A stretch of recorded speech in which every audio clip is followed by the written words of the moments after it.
Welcome to the Lexington Public Library's Tales from the Kentucky Room podcast, where we discuss everything Lexington and Fayette County history. I'm Mariam, and in each episode of this podcast, we will feature a guest that will share a piece of local history.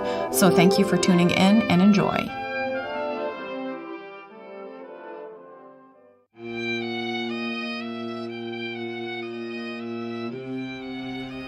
This episode discusses an unsolved murder involving some disturbing details and may not be suitable for all ages. Listener discretion is advised.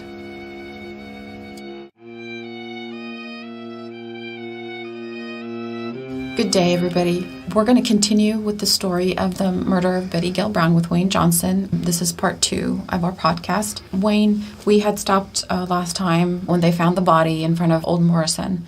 How did the investigation start? Well, the murder of Betty Gail Brown was, of course, headline news, not only here in Lexington, but in newspapers all over Kentucky. I mean, this was a big story, big mystery. Mm-hmm. Police here in Lexington dedicated all their available resources and staff to try to solve the murder. They did the best they could, but they had never encountered such a baffling case before. Now, Lexington's had its share of famous crimes over the years. The Betty Shea murder of the late 1800s, mm-hmm. the 1920 Geneva Hardman murder, which resulted in the courthouse riots in 1920. Of course, the 1941 Mariam murder was huge. 1965 Mary Gawain murder, and the 1977 Melanie Flynn disappearance. Yeah. All these crimes are noted in Lexington history or fascinating crimes, but I don't think anything has reached the legendary status of the Betty Gail Brown mm-hmm. case. I mean, here it is 57 years later, and people writing books about it, and here we are talking about it. So it was a big deal back then, and still a big deal. People want to see this thing solved. And it's so tragic, too. Yes. Yeah. Well, yes. It's the details of the murder. It's tragic for her and tragic for her parents and her friends and the school and so forth. Mm-hmm. You know, a reporter said years later, after Betty Gail was killed, he noted in this article, he said Betty Gail Brown was more famous and known because of her murder than she ever was in real life. And when I read that, I said to myself, well, maybe so, but I think, just researching this person's biography over the years, I think if she had lived, she would have done something special. I'm not quite sure what it would have been, but she was. She was a very ambitious and very determined young woman with everything she did. She had some talent. Yeah. And I think it would have led to. So what are some of the rumors about, since the murder was never solved? Well, the motive was unclear. Mm-hmm. And I think the key to solving this case, and I would imagine the police would say so too, is let's find the motive. Mm-hmm. And maybe by finding the motive, you can solve the case. The motive was unclear. They ruled out robbery because her purse was intact. Mm-hmm. She had jewelry on. None of that was taken. Sexual assault, even though a bra was used as a murder weapon, was ruled out because mm-hmm. she hadn't been raped. So they ruled that out. The physical evidence was very limited, and reliable witnesses just weren't there. Mm-hmm. There were none. A waitress at a local drive-in had grabbed the front page news headline a few days later when she claimed she had served Betty Gail and another girl at her restaurant at about midnight the evening of the crime. Okay. But it turns out she may have been mistaken on the day that she served Betty Gail and her friend. And this led to all kinds of rumors mm-hmm. that even persist to the current day. Many of Betty Gail's classmates told police they thought they knew who committed the crime. Mm-hmm. And a man even went to the police station and told the police who he suspected had committed the crime. Mm-hmm. But nothing came of it, or? Well, I'm sure that it was investigated, but as we see 57 years later, nobody was, it doesn't look like any of them got caught mm-hmm. or were put on trial. A transit worker quit his job the day after the murder and left town immediately, so he was put out there as a suspect. A radio station even aired a report a couple days after the murder that a girl had been arrested and then had to back off the report when no arrest was made. The local newspaper even at the time reported they were ready to announce who killed Betty Gail. And then they backed out of the story moments or minutes before the newspaper went to press and backed down from it. So there was a lot of speculation at the time, a lot of rumors. And, the police not only had to deal with all these rumors and theories, but they also had to contend with this media frenzy, which fed all these rumors. The newspapers were reporting false information. Well, you can say fake news may not have been invented in the fall of '61 in Lexington, Kentucky, but it sure seemed to be perfected. There was a lot of false information out there. They had to contend with that during their investigation. They had to contend with the Transylvania president, who seemed to be conducting his own investigation on campus. He would call male students into his office and conduct interviews, trying to find out what happened. And then Betty Gail's mother, Quincy Brown, conducted her own investigation. She went out and interviewed the waitress that said she had seen Betty Gail. And so the police were dealing with all this, and it really made things difficult for them. And, the Transy students were caught in this as well. Fingerprinting of all the male Transy students took place, and a lot of them had to go through lie detector tests to be cleared. And even after all this, there still wasn't a solution to the crime. And the fingerprints that were found in the car were they found the ones that you would normally expect to find. Betty Gail's, and even though they didn't fingerprint Betty Gail before she was buried, but I'm sure her fingerprints are in there. They found her mother's fingerprints, they found the father's fingerprints, and they found the only other identifiable fingerprint that was found was the car mechanic that had worked on her car that morning. Oh, okay. And his fingerprints were found there. But there's very little physical evidence in the car as to who committed this crime. So after weeks of headlines and the investigations, the story kind of went into the background.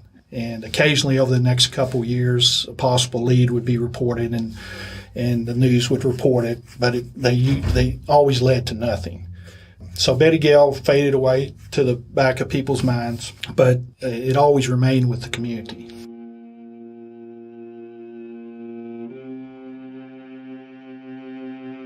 After a few years of the crime remaining unsolved, somebody confessed to the murder. Yes. In January 1965, what seemed to be a break in the case happened. In Klamath Falls, Oregon, the police department there contacted the Lexington Police Department and said that they had a man in their drunk tank who wanted to confess to the crime of murdering Betty Gail Brown. His name was Alex Arnold. He was a 33-year-old former Lexingtonian, lived here in Lexington. He was a horse groom. Of course, the Lexington police flew out there and talked to Arnold and actually got a confession from Alex Arnold. Okay. He confessed to the crime. In the confession, he claimed he was in the area on the night of the murder and had just awoken after having a few drinks and came across a car parked in front of Old Morrison and saw a couple girls in there embracing. And he went up to them and asked for a match for his cigarette. And according to him, they started cursing him out. So he got mad and he reached into the car and beat and strangled Betty Gail Brown with her bra, which was already off according to him. And the other girl, according to him, ran away. Okay. That was his confession. He said he did it. The police, of course, had to take this confession seriously. Of course. So this brought the whole Betty Gail Brown story back to the front page again. In their anxiety to get this case solved, the police and prosecutors took Arnold at his word for his confession, and I don't blame him for that. But everything in his confession could have been gotten from newspaper reports at the time of the murder. Okay. Everything that he talked about, with the exception of approaching two girls in a car in front of Old Morrison, was actually reported in the newspaper. So they took his confession very seriously, although little attention was paid to the fact that Arnold was also experiencing alcohol withdrawal symptoms at the time of his confessions. He confessed to the crime, But when he was in his cell out there in Oregon, he was also talking to dots on the wall and probably little green men too. Yeah. So it kind of brings his confession into question. They brought Arnold back to Lexington, and the prosecutor's office indicted him for the murder of Betty Gail Brown. The trial, which some would consider a show trial, grabbed the attention of the community. It took place in October 1965, and this is 9 months after he confessed to the crime. And the community really got interested in the trial, and the jury was hung 7-5 for acquittal. So I'm assuming he rescinded his confession, and that's why it went to trial. During the trial, he recanted his confession. He said he couldn't remember whether he killed her or not. Mm-hmm. The thing that probably got him off was he couldn't prove his own confession. His confession got him to trial, but he confessed, but there was no physical evidence linking Alex Arnold to the crime. Mm-hmm. If you just woke up from a 3-hour drunk and went into a car to kill somebody, you would think there'd be fingerprints and all kinds of evidence that you'd leave behind. There was nothing at the crime scene to connect Alex Arnold to the crime. No fingerprints, no wine bottles that he claimed he was drinking. So it's my opinion that his confession was bogus. Okay. Who knows? But my instincts tell me that it was a bogus confession. Now, an interesting side note during one of my research days was during the Alex Arnold trial, one of the jurors actually received a call from a caller, a woman, who asked if the juror could take a closer look at the student who last saw Betty Gail Brown alive. She was referring to the student that walked her to her car and then followed her out. And, of course, he didn't have anything to do with it. He passed a lie detector test. He had witnesses that said he returned to the dorm room and so forth. So he didn't have anything to do with it. But I've always thought that call is interesting because it's almost like somebody out there. And back in those days, you have to remember, jurors on trials, even as prominent as the Alex Arnold trial, their names were published in the newspaper. Oh. So you could read the newspaper and say, oh, such and such is on the trial. So and then you open up the telephone book and look up their number. And that's what this lady did. And I always wondered if the person who called this juror and trying to divert his attention away from Alex Arnold's guilt was somehow connected to the case and knew that Alex Arnold hadn't committed the crime and was trying to save him. Because this was a death penalty case. If Alex Arnold had been proven guilty, he would have been sent to the chair. Yeah. And the jury was not sequestered during apparently not, because he was home during the trial and received the phone call. He immediately handed the phone to his wife and said, this person's trying to talk to me about the case. I can't talk to him. Yeah. So, but anyway, I've always wondered, is the person that called that juror somehow knows who killed Betty Gail Brown? Just the interesting side. It is interesting. Note. Like I said, the jury hung 7-5 for acquittal, and the prosecution office held the indictment open over Alex Arnold in hopes of retrying the case later on. But finally, in February of 1973, all the charges were dropped against Arnold. And he died in June of 1980 at the age of 49. Okay. And like I said, I'm not afraid to go on record. I don't think he had anything to do with it. Yeah. Well, that still remains a mystery, and that's why people are still talking about this murder. So it's 2018, and the murder still has not been solved. Do you think it will ever be solved?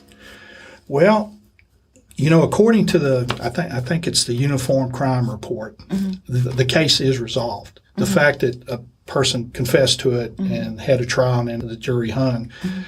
Officially, I guess the police reports consider this case resolved due to that. But the community, we know better. The community doesn't think this case is solved. In fact, I was reading that in 2010, the Lexington police actually investigated a possible link to another serial killer, Nolan Ray George. Yes. And that he may have committed the murder. What came of that investigation? They couldn't pin anything on him, and because there was so little evidence at the crime scene, you couldn't prove it was him. I think I read something about that where he he was in the area during the time, but I don't know what they define as in the area, because he was somebody who murdered people, women, I think, up in Michigan, Ohio, and Kentucky. But I think it may be just grasping for straws. There's so many people, and especially the police department, who want to get this thing resolved. And it's like trying to solve the Rubik's Cube. I think there's 43 quintillion ways to do of doing the Rubik's Cube, and it's almost that way with this murder case. It's like there's so many things. I do think that, instead of concentrating on who killed Betty Gail Brown, that if you're starting to look at this case today, you might be better off trying to look at the motive first, why she was murdered. Because to me, that's the key question, other than who murdered her, is why she was murdered.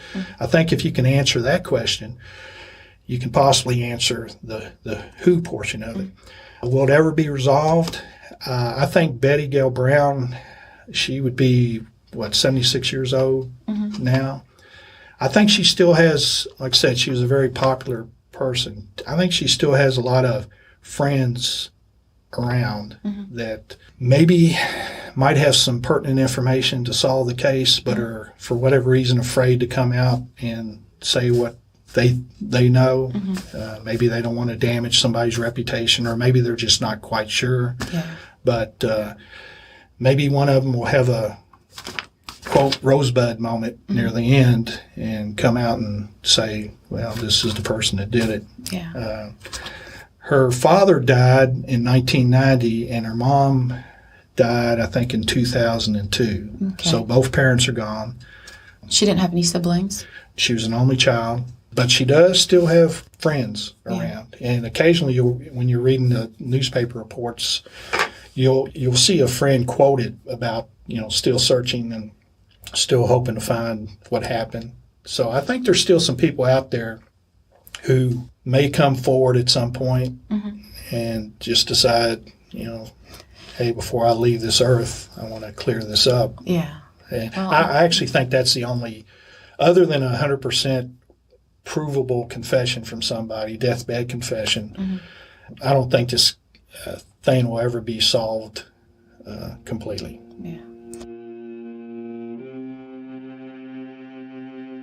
Okay, so you said that there's a lot of rumors going around at the time of the investigation. What are some of your theories and some of the rumors that you came upon during your research? Okay. Well, whenever a child dies in mysterious circumstances like this, of course, the parents are the first people. Well, they're the first people that you want to clear and get them out of the way so you can concentrate on some other suspects. The thing that's always bothered me about this case, and, I grew up watching Columbo, the famous TV detective, and he always caught his person by something that he would just see, and he just says to himself, this doesn't fit in the scenario. Well, the one thing to me that doesn't fit on the day of the crime, and it just could be me, but it doesn't fit to me that two working parents go out to see a movie on a Thursday night, which is work the following day they have to work. Maybe they weren't working the next day, but Betty Gail had suggested that they go see this movie when they were eating dinner on the night of the crime, and they went to see the movie.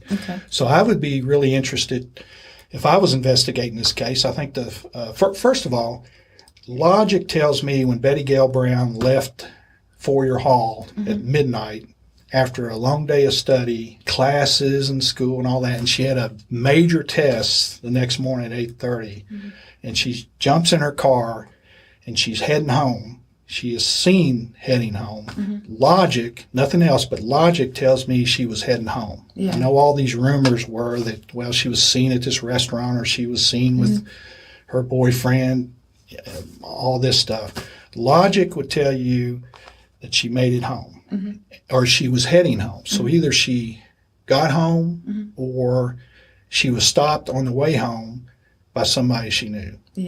That's what logic tells me. So, yeah, if I was investigating this case, I would kind of start with the parents to see if I can clear them. Now, in their defense, they did pass a lie detector test. Yeah.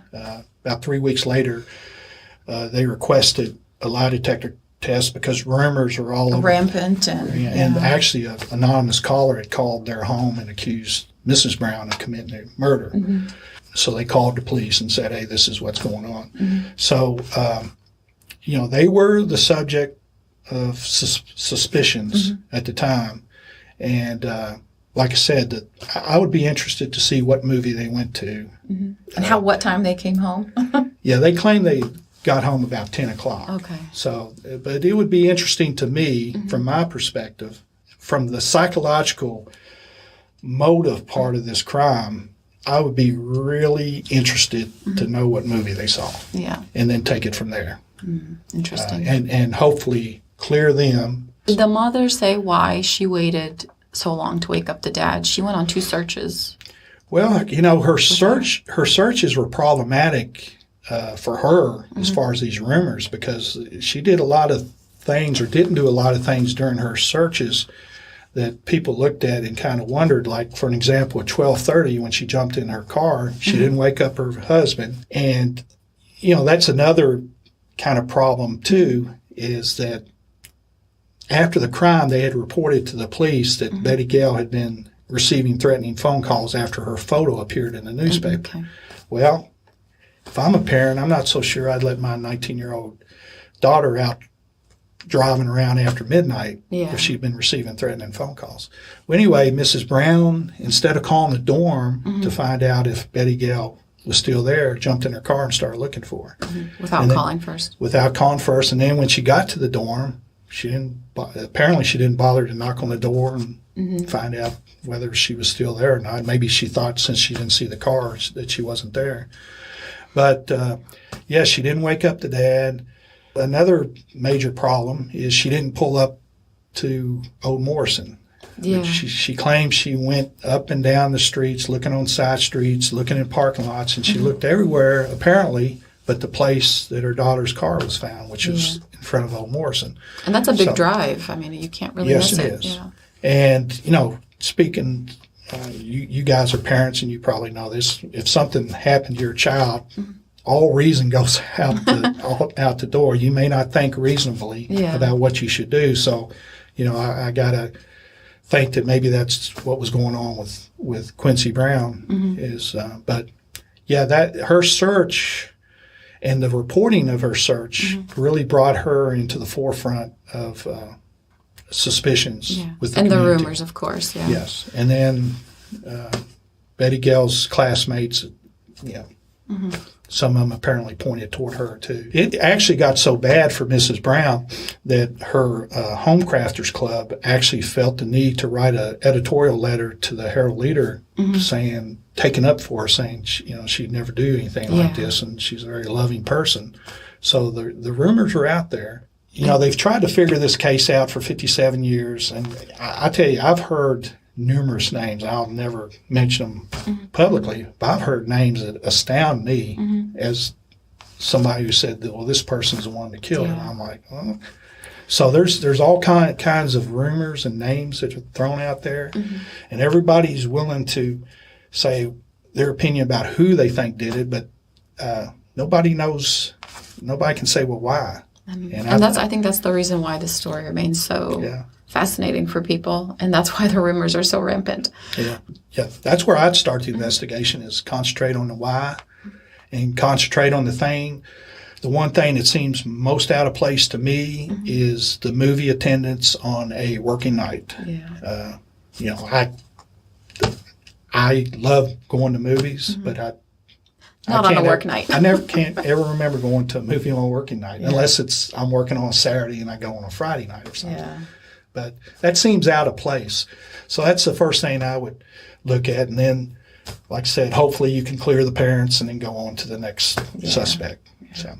Well, thank you so much, Wayne, for your talk today and your research. It's pretty extensive. I do think at some point in the next few years, I think somebody's going to come out and we'll have a name. Well, hopefully, I think for some closure for the community as a whole. Well, thank you, Wayne. Thanks.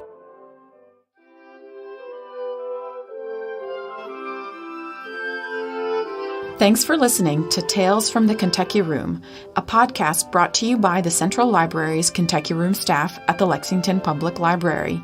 If you enjoyed listening, please take a minute to subscribe, rate, and review the podcast on Apple Podcasts and Stitcher. If you have any questions about local history or genealogy research, you can visit us in the Kentucky Room to use our collection and newspaper microfilm, or you can email us at elibrarian@lexpublib.org. That's elibrarian@lexpublib.org. I'm Mariam, and we'll be back with another trip down Lexington's memory lane.